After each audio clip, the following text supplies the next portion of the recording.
Okay, welcome to NUPI, everybody. Good morning, Madam Minister. Very pleased to see you, ladies and gentlemen. This was an unexpected and very good turnout so early in the morning. I'm glad you chose to come to listen to a very exciting topic at NUPI instead of enjoying the summer day outside.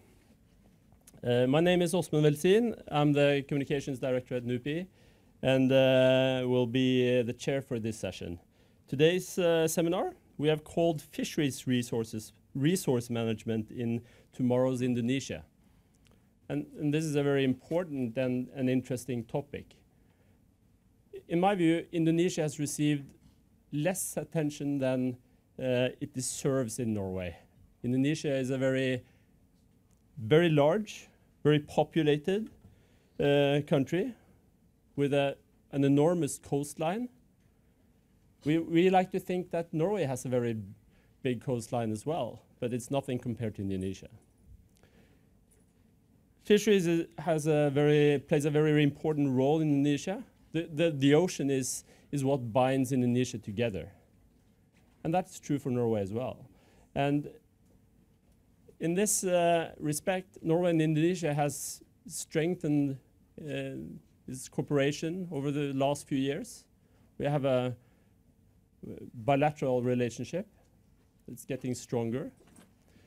Norwegians are discovering that Indonesia is a very important market, a very important country, and centrally located in Asia. And we have collaboration on many different areas, not the least in fisheries, in forest preservation, and many other areas as well. Just a few words about the topic of today. About 100 million people live along the Indonesian coastline. That means that fisheries and coastal industries play a very important role in Indonesian society. It also means that Indonesia undeniably faces a lot of severe challenges connected to sustainability, to non-legal activities, and to external stressors like climate change, for example. And what we'll hear about today is how Indonesia, through their Minister of Marine Affairs and Fisheries, Ms. Susi Pudjiastuti, addresses these challenges and how they have, through a policy based on three main pillars: sovereignty, sustainability, and prosperity, aim to manage oceans as the main future resource of the Indonesian society.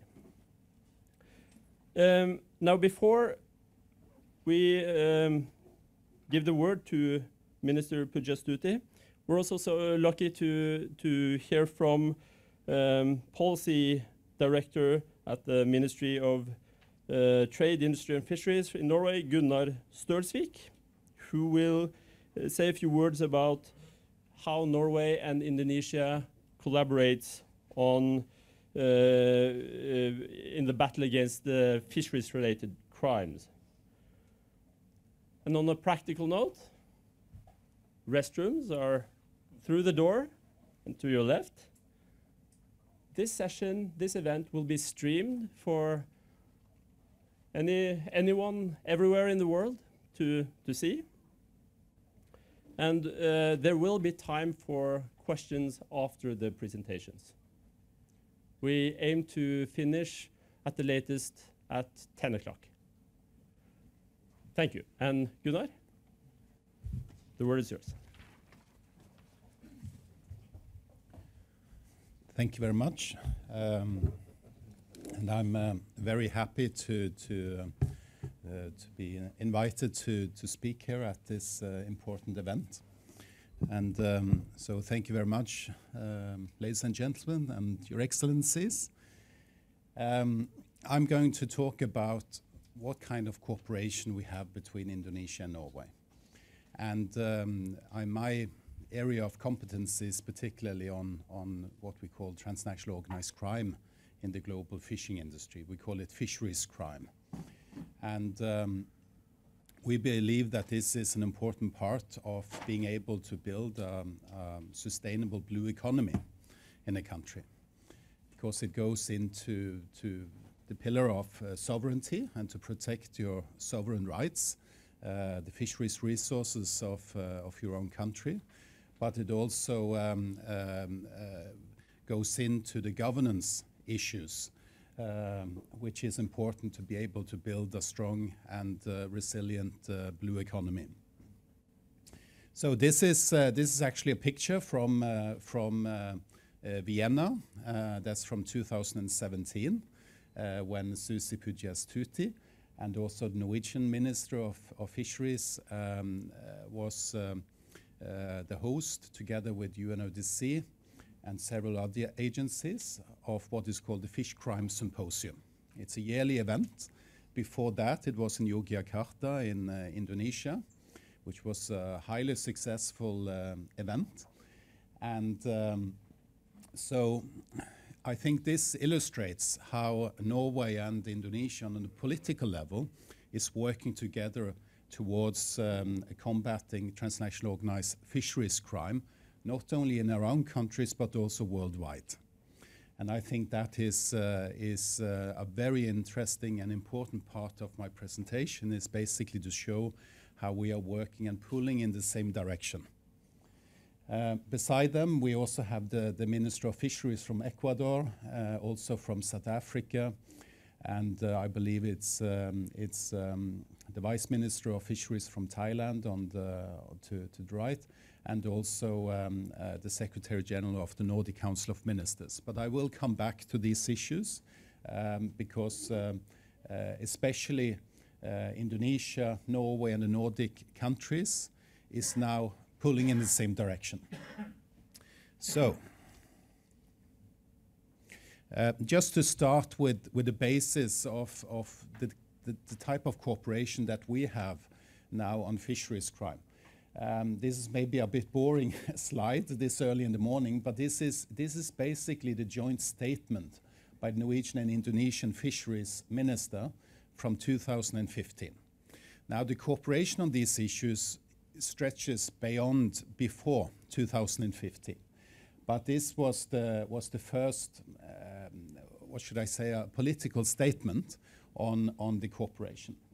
What I think is interesting is that we don't only cooperate on sustainable fisheries issues through the FAO and the fisheries management processes, but we are also cooperating on the transnational organized crime issues relating to the fisheries. And that can be illustrated by a direct reference to the work in UNODC, the UNTOC Convention, but also the issues relating to forced labor, which unfortunately is something that also appears in the global fishing industry in both of our countries, unfortunately. So what is transnational organized fisheries crime? What it is basically all transnational crimes, all crimes committed through the whole value chain. So it's not only about the illegal catching of the fish, it is a number of issues such as human trafficking, basically slaves being used as forced labor on fishing vessels. It's money laundering, because illegal fishing is generating a huge money flow, and that has to be laundered into the legal market to be able to use it. It is customs and tax fraud, which basically is also depriving the country for the benefits of the tax and customs duties. It is a lot of document fraud, which is necessary in all types of economic crime. And of course, also this also has an environmental effect, environmental damage. And we have a lot of examples of that. I just recently returned from the Micronesia area, where they told me about the problems with sea cucumber harvesting and the illegal catching of that, and the environmental damage that this is causing, but also the enormous amounts of money that is involved in this trade. This is a transnational problem that has to be dealt with, not by one country, but a lot of countries together. So, to handle this problem, you need to go through different doors. And I think that is what I really like about Indonesia, is that you have a presidential task force called Satgas 115. And you introduced the term multiple door approach. So in the middle of, through all these doors, you have the problem which is transnational organized crime. And you can go through the tax door, through the fisheries door, through the human trafficking door, but you come to the same problem, which is that there is transnational organized crime involved into this global business. And this is also something that we have in common with Indonesia. Myself is the head of a similar group in Norway, and we basically have sister organizations, one in Norway and one in Indonesia, and we work together. And we have seen that we work on actual cases, help each other with tracking information, analysis, and so on, but also on workshops in Indonesia and in Norway. So I'm really happy about how we are supporting each other to working on these issues. So this is basically how we look at this. Now, just a few pictures from some of our activities. This was, and you see it's a group of very enthusiastic people. This was a tax and economic crime workshop that was held in Jakarta, I believe 2 years ago. Myself was attending, but also from the Norwegian tax authorities was attending, and also many participants from the Indonesian tax, customs, marine police, I believe, and also from the fisheries authorities in Indonesia. So this is one of the activities, and what we basically do is that we cooperate through all the different agencies that are relevant through the whole value chain.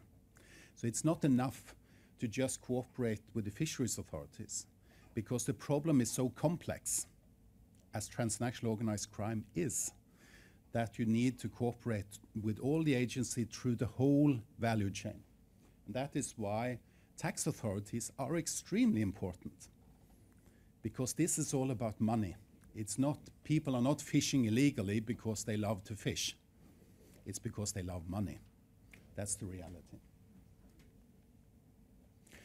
This is another workshop. This is judges from the different provinces of Indonesia.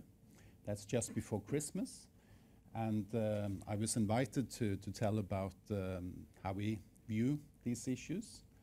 And I believe we had a really good and in-depth discussion about these issues, which I think was really good. And here this is in Norway, and this is some of the staff from Satgas 115. And this is at winter time in Norway. It's quite different from Indonesia. But this is basically a North Atlantic Coast Guard cooperation that we have. Indonesia was invited to have a presentation, because this is also relevant for us. Indonesian fishermen are all over the world. And this cooperation, the North Atlantic Coast Guard Forum, is basically also the eyes of the inspectors when they go to vessels and so on. So we had a good discussions about how we can support each other. So what I would say is that we have actually now a quite long-standing cooperation between Norway and Indonesia. And we are continuing with it. There is a workshop planned for August this year, I believe, with the prosecutors in Indonesia and also from other countries around the Indian Ocean. But we also have cooperation on a policy level, and I think that is also very important, because it's not enough that only Norway and Indonesia is pulling in the same direction. We need more countries to pull in the same direction.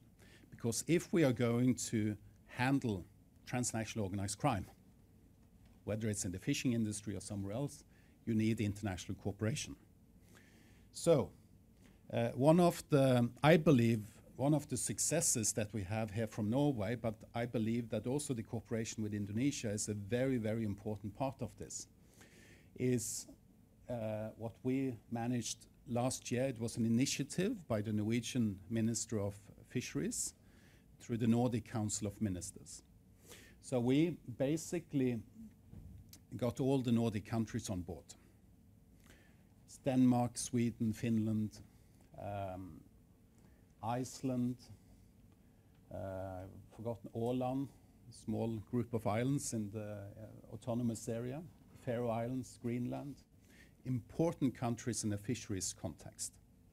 They are now pulling in the same direction, and issued this statement, which is basically laying down a common understanding of what kind of challenges we have, both regionally, but also the challenges that we have internationally, and a need for cooperation, international cooperation, not only regionally, but a truly global cooperation to be able to deal with these issues. I recommend to you to download the statement, which is available on the website of the Nordic Council.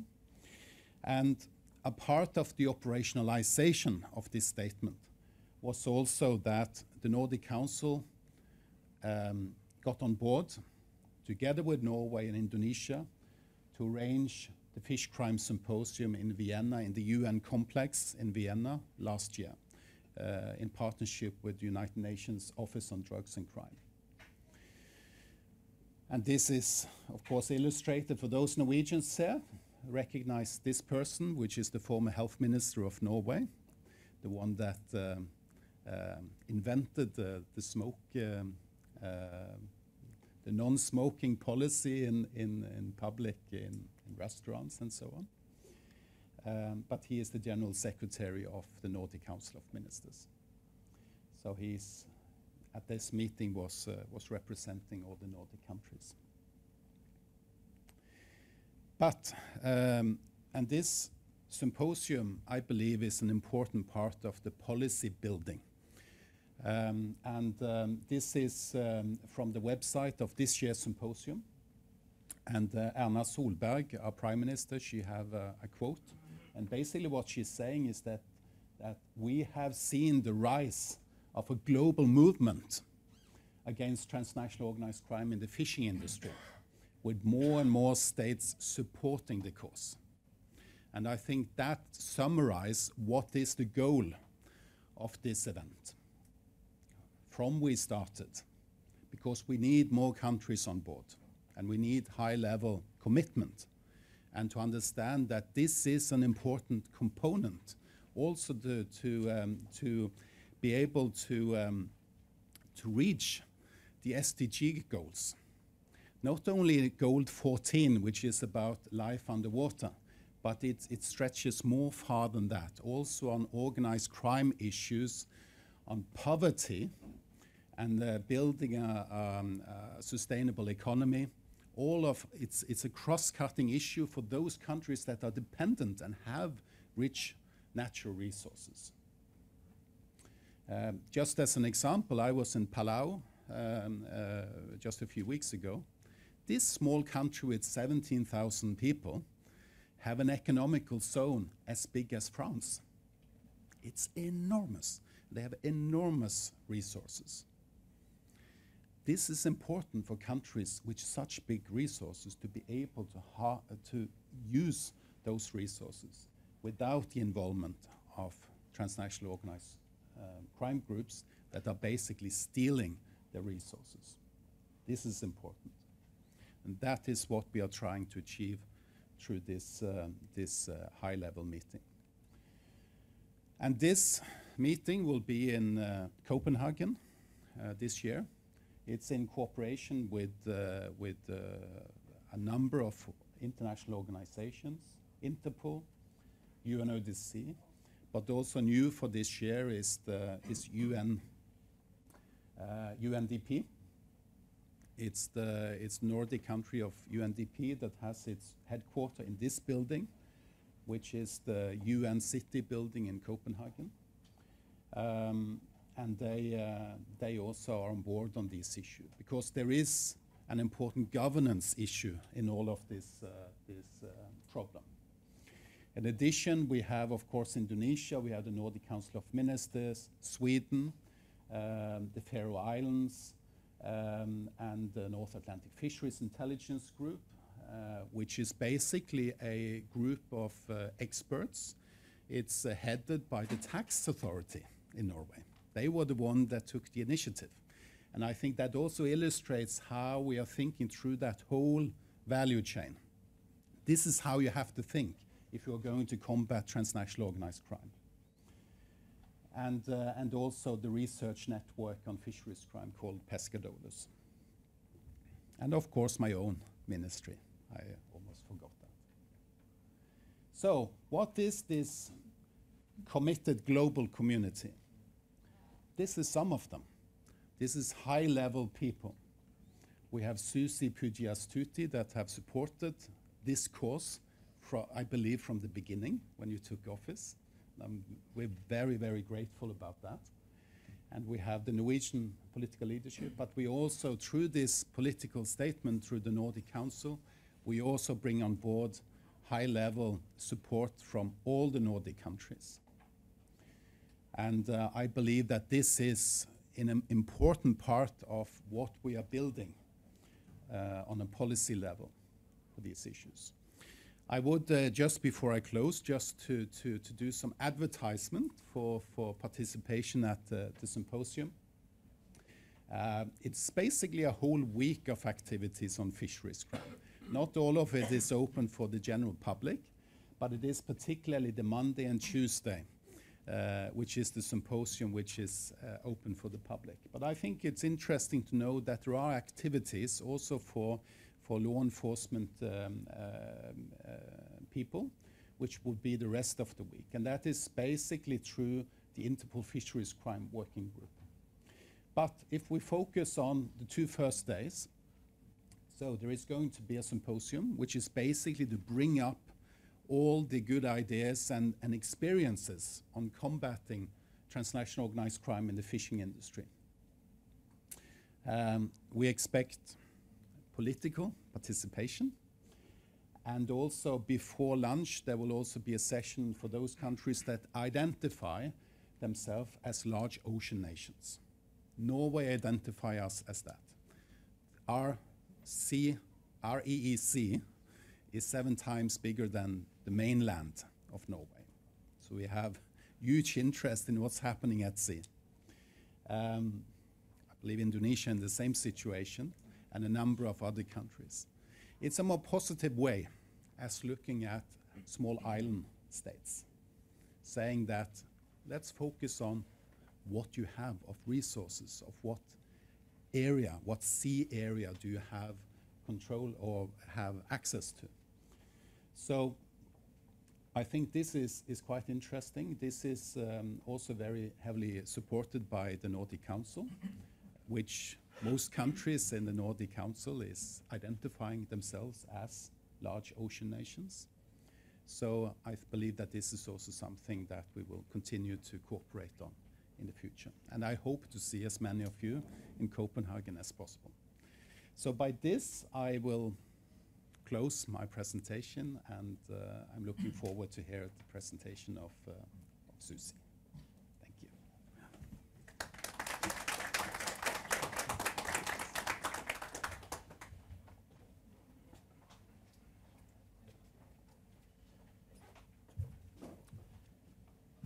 Thank you so much, Gunnar. And with no further ado, for preparing your PowerPoint, Madam Minister, I'll give you the word.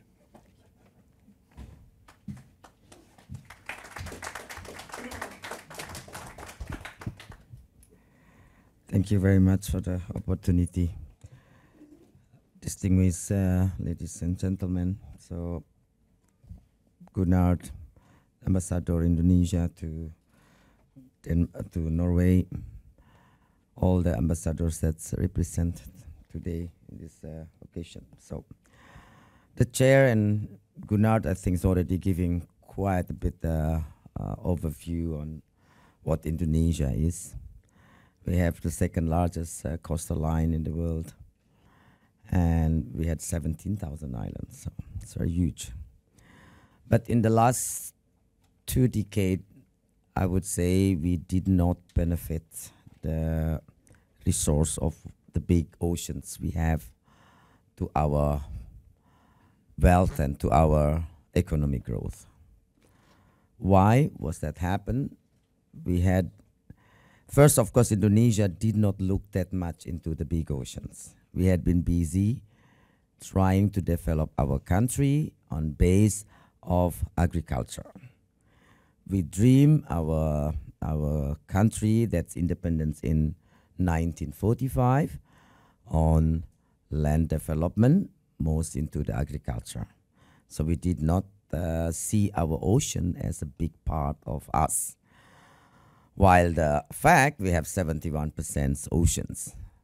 With the lake, with the river, probably ocean territorial and EEZ we have is more than 80%. So land is actually only 15%. 1957, finally, world agreed to give proof on state archipelagic. So that's why Indonesia finally have all the oceans around us, united the islands to become a country. Without declaration of Juanda 1957, we would be separated state with 17,000 islands because we only have 3 miles from our coastal lines. But now with the Juanda declarations, we have all waters united Indonesia as 17,000 become one state country. So my work start was October 2014, where the new president of Indonesia at that time, Bapak Joko Widodo, give the new visions that Indonesia should become the maritime axis, to start dominating the economy in maritime, and also to start thinking and viewing the visions to the future that Indonesia should get its future nations from the oceans, which is very realistic and definitely it should, because 71% of our territorial and EEZ is oceans. So we should not depend that much anymore to our land. So regarding the visions of my presidents, I put 3 pillars, as what the chairs and Gunnar was also mentioned, with sovereignty. Of course, sovereignty means for Minister of Marine Affairs is not sovereignty in security-wise, but more into its resources. So the second is sustainability, and the third, of course, as a result of the 2 being implemented and enforced, we will have the prosperity given to all our oceans, our maritime stakeholder. But with the fact all the problems we have in the last 2 decades, especially reference into the survey that we have done, census data of 2003 to 2013, where we lost almost 50% of our fisheries household. We lost 115 export business on seafood, wild catch, manufacture and freezing facility. We have to shut it down because there's no more raw material. Of course, the people who that time did not really aware why what's happened that way. We thought we had been overfishing ourselves, so don't think that much. But to see what has happened in our fisheries management that time, 2001, Indonesians start giving concession license for fishing to foreign vessel. So I could not until today find the real data exactly how many thousand had been foreign fishing vessel get concession in our oceans, but the last data we were having was 1,300. But in reality, by analysis and investigation on time, by the time, we see that actually out there are more than 10 times the vessel than its license, or its concessed license by our government. So, and that's proof by the information and confirmations from all the players. I call here the agency. I call them one by one, and look, Indonesia want to change these missions, and I think your business has to start restructure. We have to restructure the whole business management on fisheries, especially fishing management, and unlikely we will able to give those to continue. So, and of course, from the conversations we had, we see that out there one license there is about 10 vessels. Some of them I don't even have any license, but I have hundreds of ships here. So, and mostly it's not belong to Indonesian stakeholder, but it's from foreign, and the Indonesian just become the agency. It's never easy thing to restructure. Very pain and of course difficult, especially when you try to restructure a huge business interest on it. So, but my president supporting what we are planning for the vision and missions of the country. So he almost approve anything that's necessary actions to be taken regarding this matter. We can empowering the fishermen. We cannot giving them facility or equipment or anything for fishing when the fish is not there anymore. We can have a lot of budget for empowering, but when there is no resource, what you would do? The blue ocean is just the blue oceans, water only, nothing in it. And the resource has been depleted, as what I mentioned, 2003 to 2013, we lost the fisheries household, almost 50%, the business, billions of dollars gone. And then on the same time, we start moving into aquaculture, which was good. But the unsustainable management into aquaculture is also impact into the environment disaster. So it's up for a while and then down again from the aquaculture. So Indonesia was going into roller coaster those days. So, but, with the support of the president, I'm start to also talking to my neighbor country. So call all the ambassadors together. We need to work together. I request for support for all ambassadors that this job has to be done with the biggest portfolio and the most. And I'm not very experienced into the bureaucratic in the government role, so I need the support of everyone. I think Thai ambassador are there, China, Philippines, to support Malaysia also. So that we want to do a moratorium into ex-foreign vessel, and then that's done for 6 months. But since our investigation not enough, we extend another 6 months. So we have 1 year to investigate and analyze all the business chains and everything what's happened in this fishing industry in Indonesia. And we also ban on transshipment for our territorial and EEZ. So within Indonesia water, you can't do transshipment anymore. What you can still do is from the catching area to the port, transship to the other boat to carry for process, that's okay. But transship, especially to foreign vessel, is not allowed anymore. By that, we can finally fully able to effectively enforce our constitutions, number 45, 2009, where It's said and it's state we can't sink the illegal, unreported, unregulated fishing vessel that catch illegally fish in our water. So we start the action for deterrent effect. We cannot do on mild measures because it's too many. And such thousands of foreign vessels fishing in your water for a decade mean there are a lot of connectivity with also circle of power, politics, and many business stakeholders. If you want to do one by one, I might have to shut down the whole law enforcement team. I might have to fire half of my office, which is almost impossible. Let blame to no one. We just want to fix for the future. So we put gathered together with the president's strong support, and he mentioned it in every national meeting, national seminar.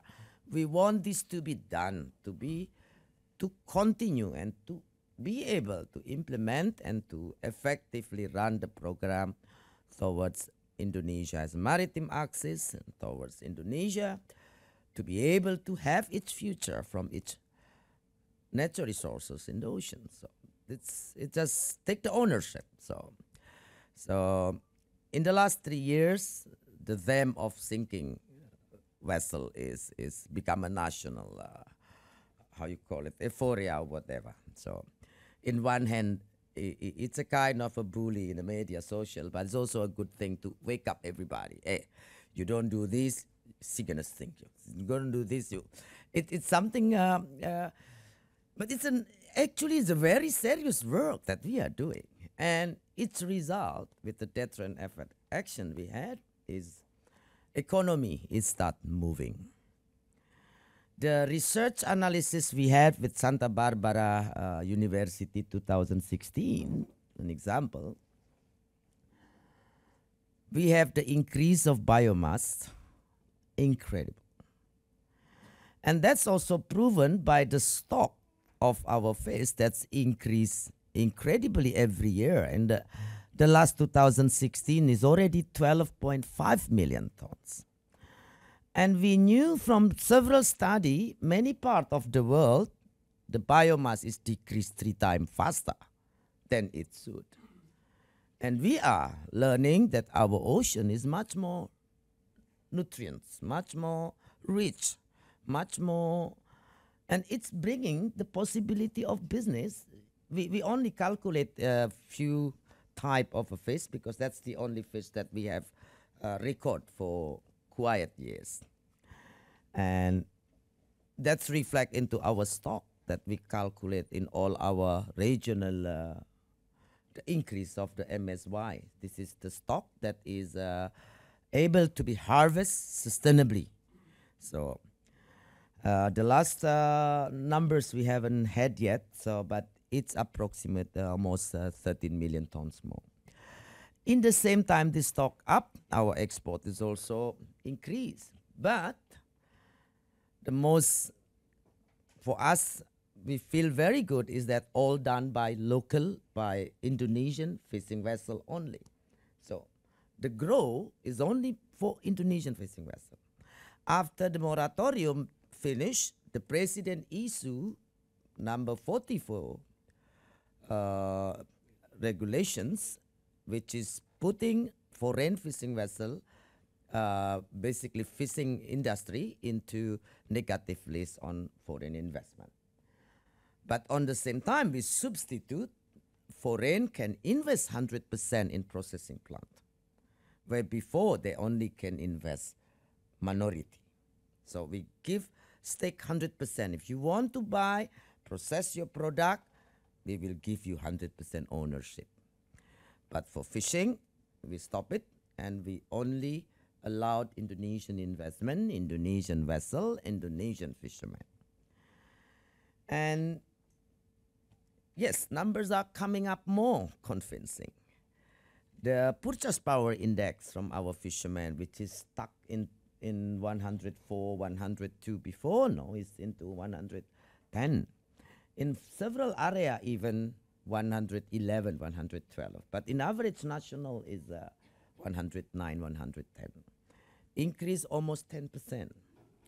And the second, the competitiveness of business in fisheries, if you see before the lines, also increased for almost 20%. And that's reflecting into reality now. The fishermen catch the fish more and closer and bigger size. So they don't catch that far away anymore. Just an example, these pictures of Caimana, they find skipjack within lagoon area. It's very rare. For 20 years, they never see that. They never see tuna, 20 kg, 30 kg. No, small fishermen with 2-meter boat, they get 90 kilogram yellowfin tuna. And that's enough $750 for a day living, which is very much a lot of money for Indonesia on such a remote area. So, and that's increasing our export almost 5 to 10% every year, gradually. And it's all done by local resources, by domestic resources, by domestic capacity, by domestic capability. And of course, the market is open. For the first time, after 3 years, we enforce this. We finally become #1 for balanced trade in Southeast Asia, which before also on the bottom.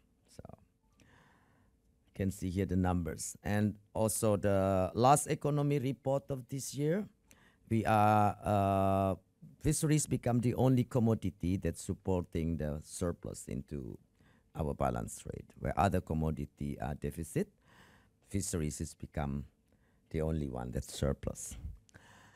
And other than that, we also able to increase the consumptions of our Indonesians people. Before, they only eat average 36 kilogram. We continue campaign and the position into 46.49.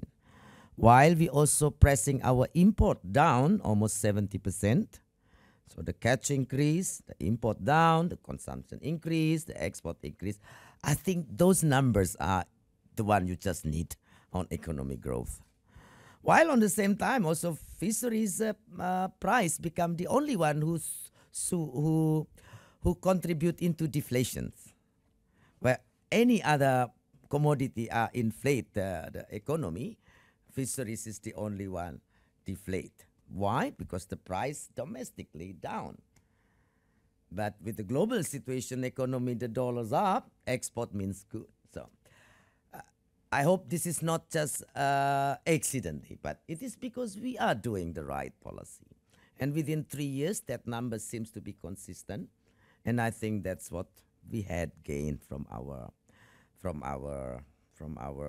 actions on combating illegal, unreported, unregulated fishing, and continue to manage sustainably the way how we want to harvest our fish. Example, we issue regulation into fisheries industry for human rights compliances. We do this in 2016. Why we need to do this? With the Benjina case that's come up worldwide, become a big shock to everyone that there are modern slavery practices into fishing industry. And it's also proving more and more with the vessel that we size, and we work together with Norway, with UNODC, with everybody. We size several vessels, and we understand that those practices exist. I would call all states now to have more stronger action and stronger opinion on this transnational organized crime on fishing industry. You can't say the only fisheries crime. We also have to start define appropriately what is fisherman, what is seaman. So, and what is the corporations of fishing industry? You cannot say a fisherman when a ship is 500 GT moving 3/4 of the globe, fishing as a country, distant fishing at somebody else's water, as just a fisherman. And from our size of many boat that we get, it's so many other crime is also in it. Just an example, this one. They carry, this is a tuna long line, ex-Taiwan, coming into our water. It was Indonesia registered, and they still hold Indonesian license, fishing license, a fake one though, but they had been used that one before for fishing in Indonesia water, carrying 1.37 tons of sabu. Sabu is heroin, amphetamine. So. And we sized such a boat 3 within just 3 months. Other than that, we also find fuel smuggling for the activity at the high seas transshipment. So what we see here, ban on transshipment is a very important component and part to basically enforce your policy. Without you ban on transshipment, everything will be still done at the high seas. And remember, the high seas until today, on the name of free navigations, it's basically nobody jurisdictions. What we see now, the modus operation of several illegal, unreported, unregulated fishing, they have moved their operation base at the high seas. Indonesia water become a very,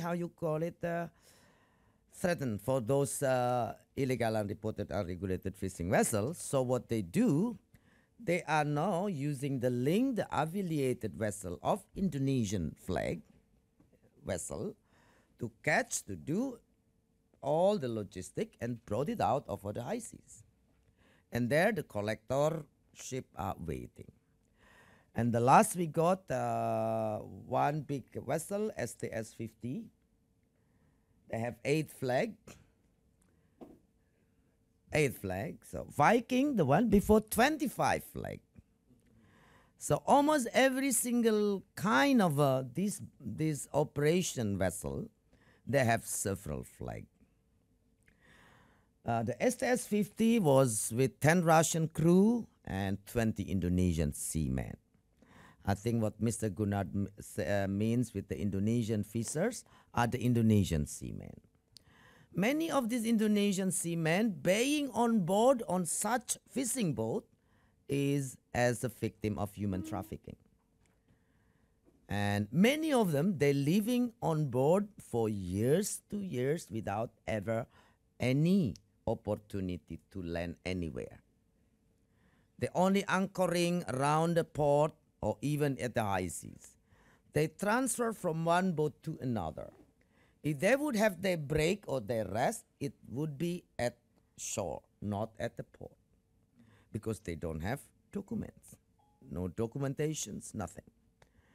And the STS-50, it's a very sophisticated vessel. They have anti-radar tracking, basically you cannot trace the communication.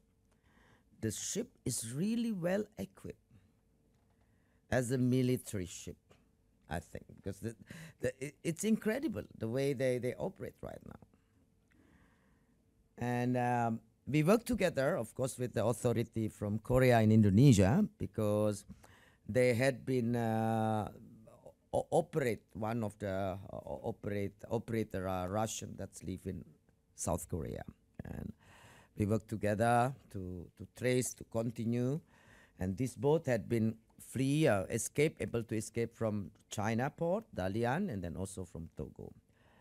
So you see in this matter why Indonesia fights the illegal, unreported, unregulated fishing consistently. If you see the growth of the stock, 6.5 million tons to 12.5 million tons. The 6 million tons more stocks, that's your saving. If it's calculate $1, multiply $1 a kilo, that's a $6 billion. huge economy value. And I think it's necessary also for no international to come together, because many other countries, they don't have the capacity.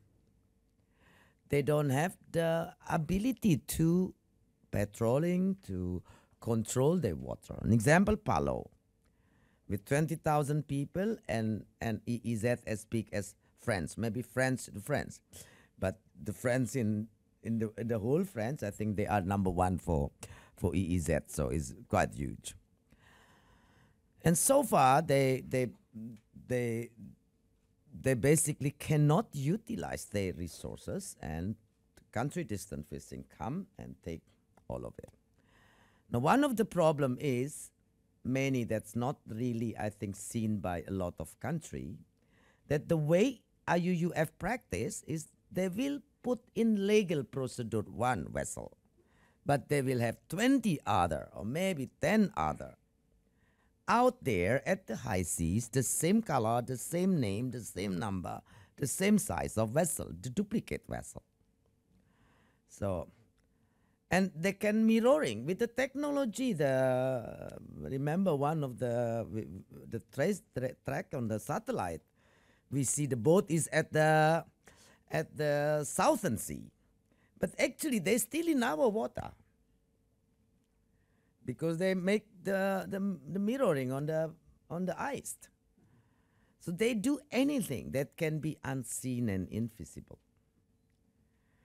And it's very important to all states that have marine resources to start discuss together what's the best way on cooperation to protect and to make and to assure that their resources, it's not stolen anymore. To see what we have, the numbers that we gain in the last 3 years, it should be an evidence for everybody to start thinking that what it's lost from us is billions of dollars of this practice. Other than that is humanity violence with human rights. Second, the impact on environment. Most of those vessels are using the dredging bottom troll without any exclusions, door for turtle or for dolphin. They don't care. Sharks is one of the spacious target for them because the fin is so expensive. And as well as many other endangered species animal. A week ago, we just caught one vessel with full of monkeys, full of turtles, full of sharks to be transported to Philippines from Indonesia water. And this is not only one boat. With 5.8 million square kilometers of EEZ, it's not easy to watch this. The ice, they only a ship of 300 GT, but they have so many small boats that's also coming in and going over our border. We can't control this. So deterrent effect is one of the way to make an unfeasible kind of protections, because they're scared. But still, they try because the value, the billions of dollars business in it. And at the moment, with all we try with our ocean conference, several seminar and a lot of more discussions. But one thing we have to be agree that the high seas need protections. Because at the moment, with the awareness coming up, just in Peru last month was catching the biggest processing vessel in the world. And then Ecuador was also catch one of the big vessel with 400 tons of sharks. And Timor-Leste got 15 big vessel. And we all work together. And it's now, the awareness is make them less and less feasible to be operate in nearest to the islands. But they still do. Where their home base now is at the high seas. To remind you back, That's what I said. We had about 7,000 more foreign vessels. They gone now from our water. Our questions, do they go home and grounded at the port? Unlikely. Maybe 10%. The smaller boats, 100 GT, 200 GT, yeah. But the above 200 gross ton fishing vessel, they will sail around the globe.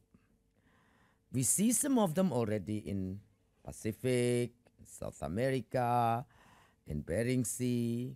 So it's an open awareness to be increased here.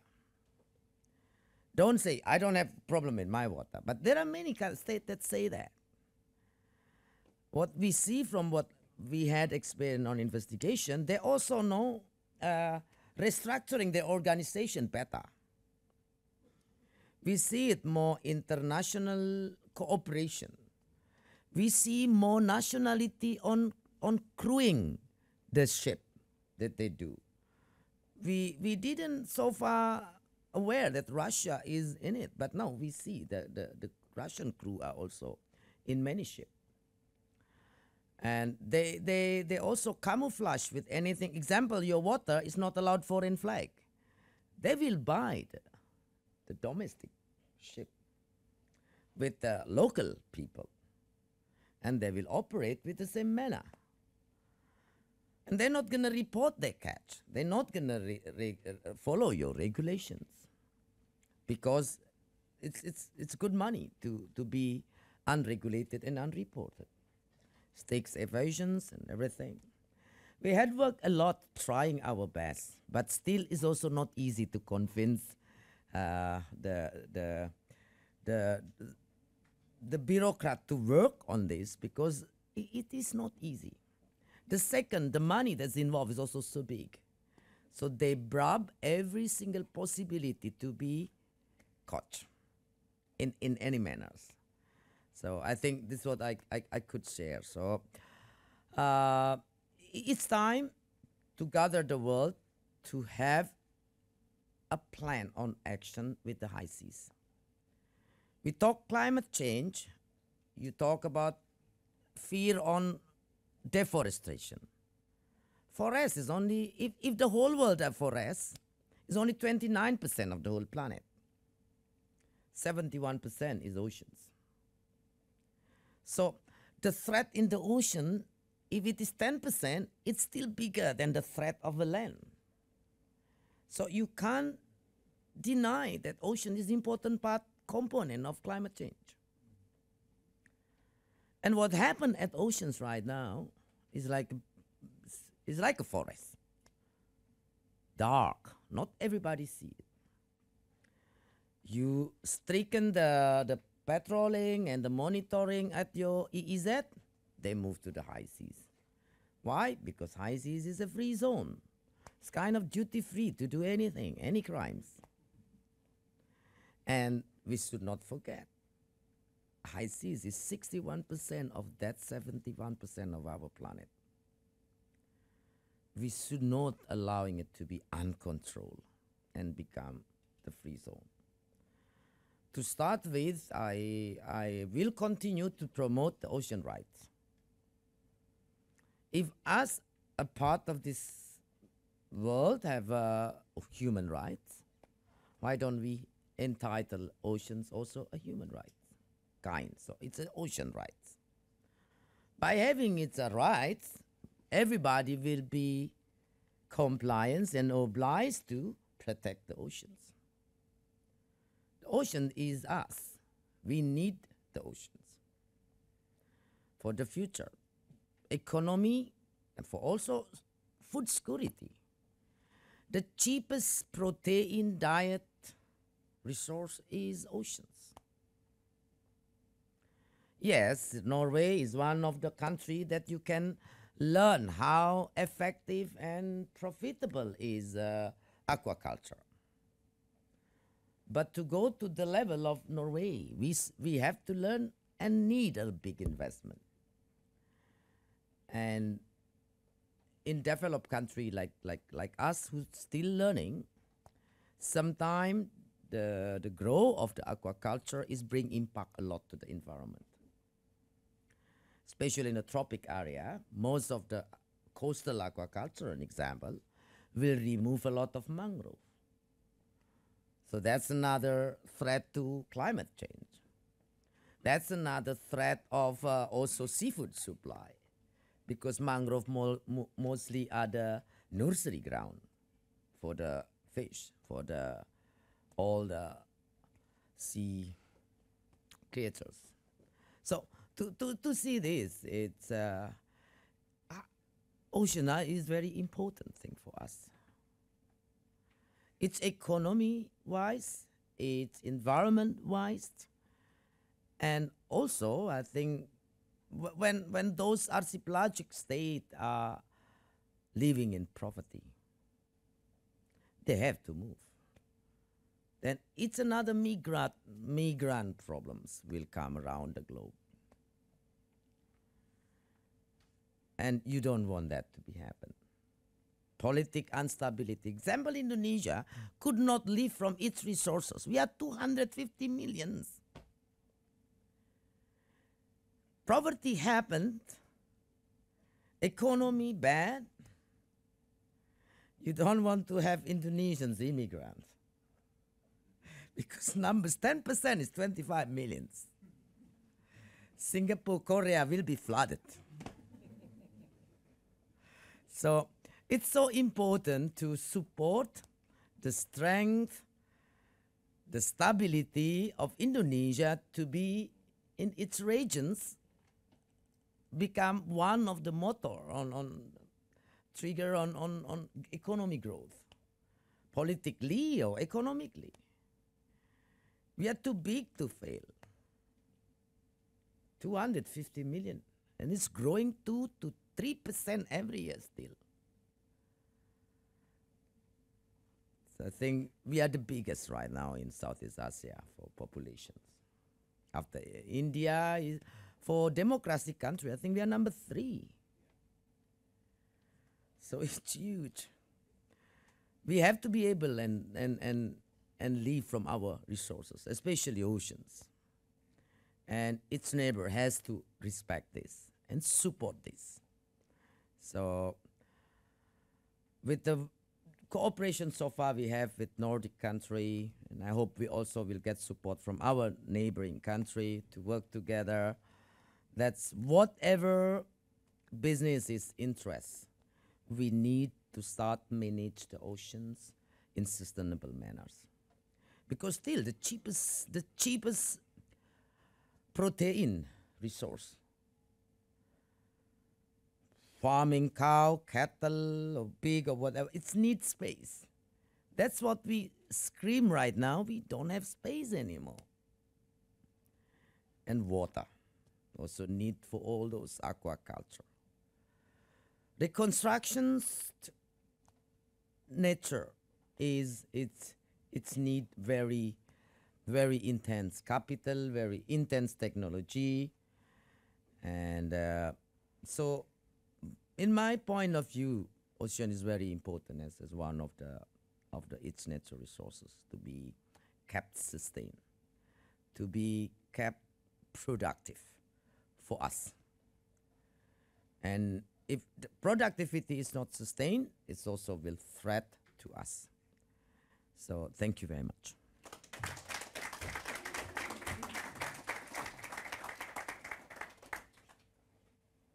I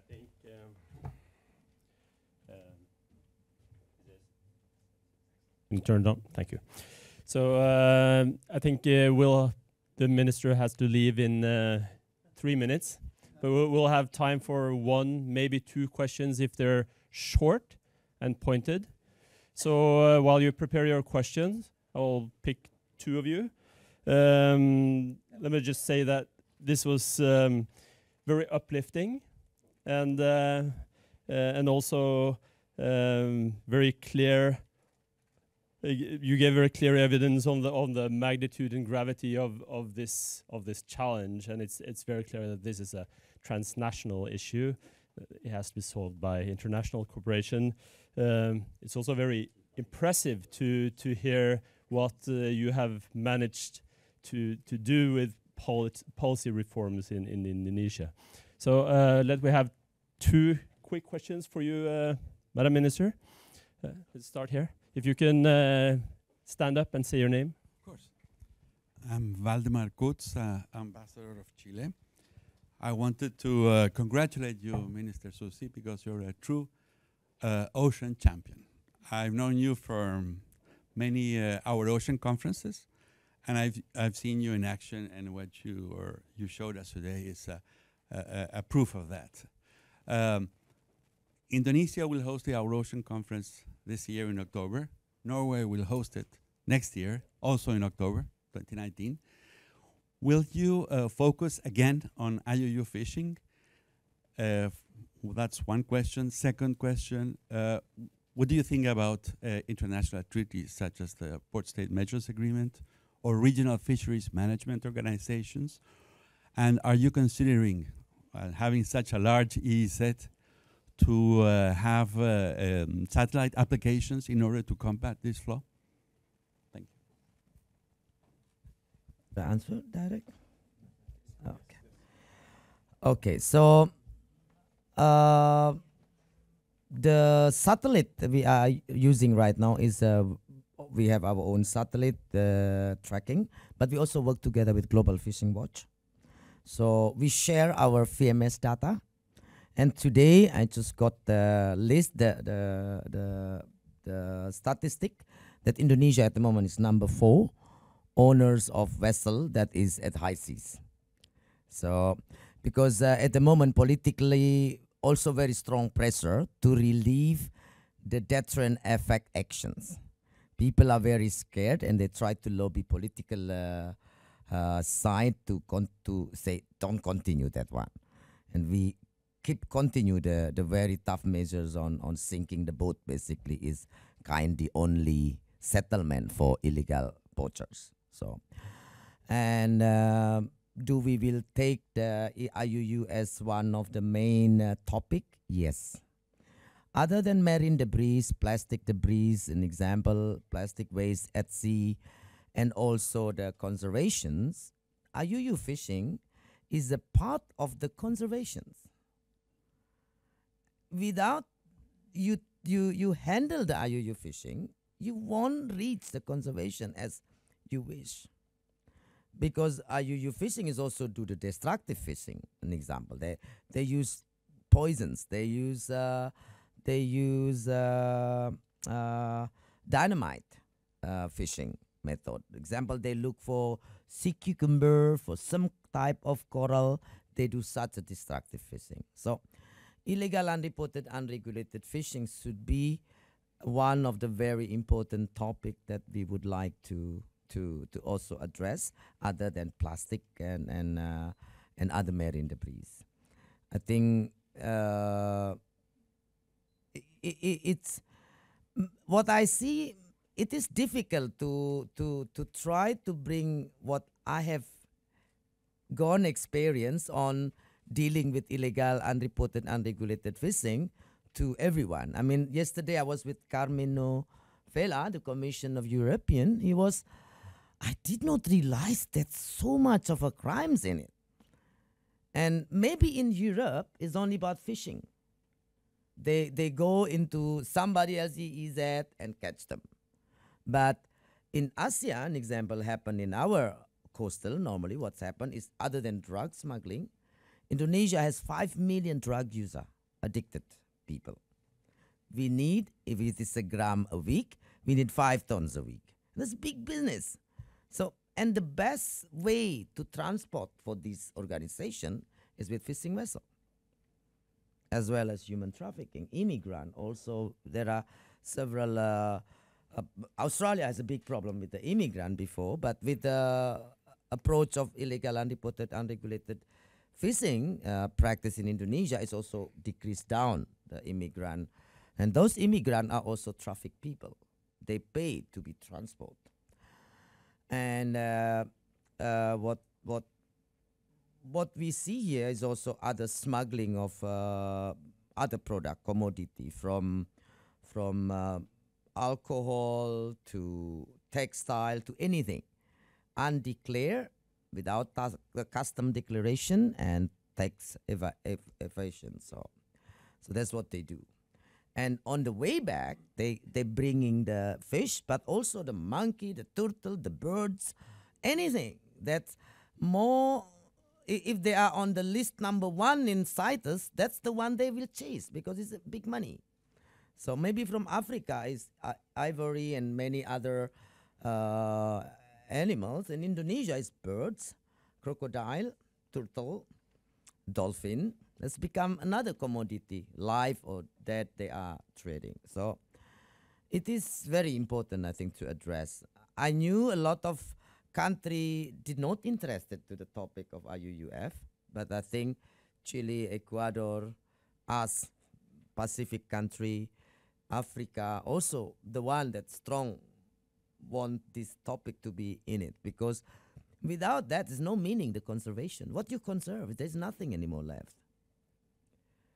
And the biggest threat to the oceans, I think right now, other than those debris pollution, is illegal fishing.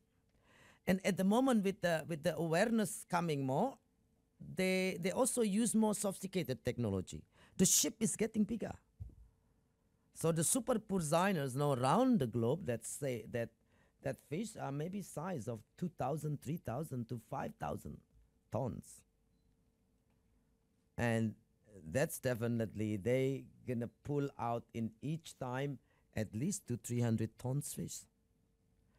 If you talk about 200-300 tons of fish in a catch, that's a catch of 3,000 artisanal fishermen that our, as an archipelagic state, have.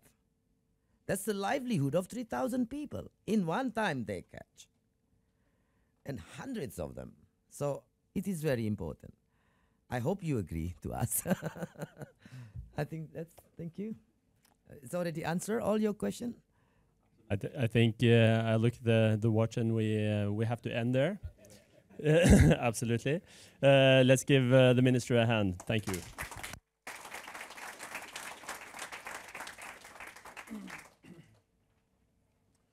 So thank you.